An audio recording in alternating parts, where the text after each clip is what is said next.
दोस्तों एक बात बताऊं, पहाड़ की ऊंचाई है ना, वो आगे बढ़ने से नहीं रोकती। हमारे पैर में, जूते में एक छोटा सा कंकड़ है ना, अगर वो गिरा हुआ है, पड़ा हुआ है अंदर, तो वो हमें आगे बढ़ने से रोक देगा। तो बाहर कोई भी ऐसा एलिमेंट नहीं है जो हमें आगे बढ़ने से रोकता। भीतर है, हमारे अंदर की जो कमजोरी है वो हमें आगे बढ़ने से रोकती है। खुद को कमजोर मान रहे हो, कह रहे हो हमारे पास संसाधन नहीं है, इस तरीके की जो कमजोरियां है ना, वो हमें आगे बढ़ने से रोकती है।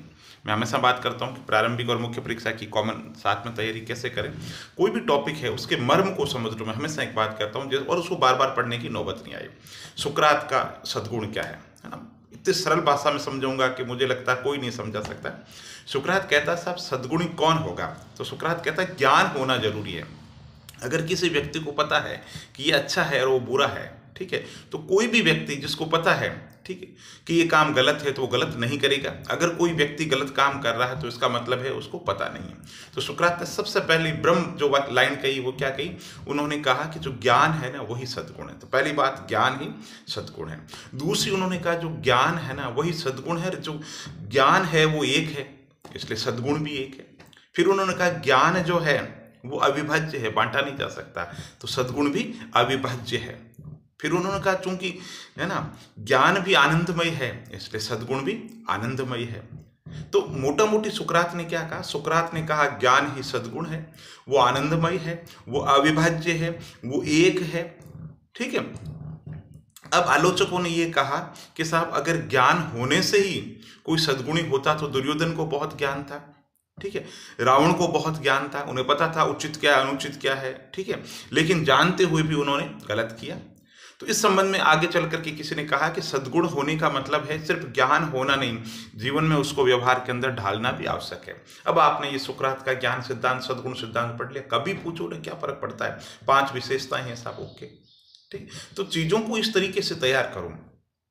कोई भी छोटा सा टॉपिक है, जैसे मान लो पूछे, है ना, और जब पढ़ो ना आनंद और रुचि के साथ में पढ़ो। जैसे सपोज करो सद्गुण क्या है, अब आपसे पूछ ले गीता के अनुसार सद्गुण क्या है, तो वो की वो शब्दावली गीता कहता है निष्काम भाव से जो कर्म करना है, स्वधर्म का पालन करना, वही सद्गुण है। गांधी जी के लिए सद्गुण क्या है, गांधी जी कह देंगे साहब अहिंसा है, वो सद्गुण है।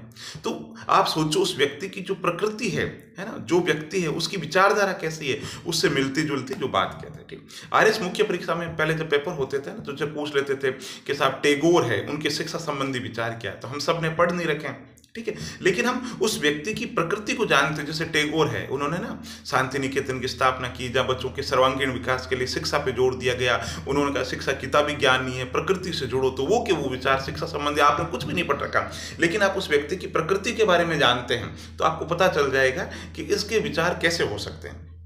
मुझे जैसे मान लो गांधी जी के शिक्षा संबंधी विचार है, मुझे पता नहीं, गांधी जी मैंने पढ़ा ही नहीं गांधी जी के शिक्षा विचार क्या है, लेकिन मुझे पता है गांधी जी ग्राम स्वराज पे जोर देते हैं, गांधी जी बड़े जो उद्योगों को है उनके समर्थक नहीं है, गांधी जी समग्र विकास की बात करें तो निश्चित रूप से गांधी जी शिक्षा के अंदर कौशल विकास की बात करेंगे, नैतिक विकास की बात करेंगे, आध्यात्मिक विकास की बात करेंगे। तो उस व्यक्ति की प्रकृति कैसी है उसके आधार पर उत्तर लिखने के अंदर बहुत ही आपके लिए इजी रहेगा, आपको बार बार जो रटना है किसी भी चीज़ों को नहीं पड़ेगा, ठीक है। और आप हर चीज को पढ़ने की कोशिश मत करो। आपने कलेक्टर के पावर पढ़ लिए मतलब एसडीएम के ऑटोमेटिकली वही राजस्व संबंधी है, वही न्याय और दंड संबंधी है, वही विकास संबंधी काम है। मोटा मोटी काम जो एक जैसे होते हैं, बस फ्रेमिंग इस तरीके से करो कि आपको पूछे, है ना, कि साहब कलेक्टर के क्या काम है, तो साहब कलेक्टर के ये काम है, ठीक है। अब आपको सारे काम आने चाहिए, कलेक्टर के सारे काम पूछे तो 100 शब्दों में आने चाहिए कि साहब कलेक्टर के सारे काम हैं, और 100 शब्दों में 20 में भू राजस्व संबंधी कर दिए, 20 में प्रोटोकॉल संबंधी कर दिए, 20 में अन्य कर दिए। और इसी तरीके से आपको पूछ ले 50 शब्दों के अंदर अगर पूछ ले कि कलेक्टर के प्रोटोकॉल संबंधी क्या काम है, तो वहाँ 50 शब्दों में लिखने की ये कला भी आपको होनी चाहिए, पॉइंट का पलवन होने की क्षमता आपके अंदर होनी चाहिए। तो टॉपिक को पढ़ो, उसके शॉर्ट के अंदर नोट्स पढ़ो, ध्यान से पढ़ो, ठीक है। और कल पे निर्भर मत रहे, जो टॉपिक तैयार करना है कि हाँ साहब आज मुझे क्या तैयार करना है, आज मुझे सोशियोलॉजी तैयार करनी, तो लगातार 10 घंटे टेबल पे बैठा है, टॉपिक को समझा, हाँ साहब पुरुषार्थ क्या है, पुरुषार्थ का मतलब है पुरुष का विशेष अर्थ, विशेष प्रयोजन, ठीक है। अब विशेष प्रयोजन क्या है साहब, एक छोटी सी लिस्ट, धर्म अर्थ काम और मोक्ष।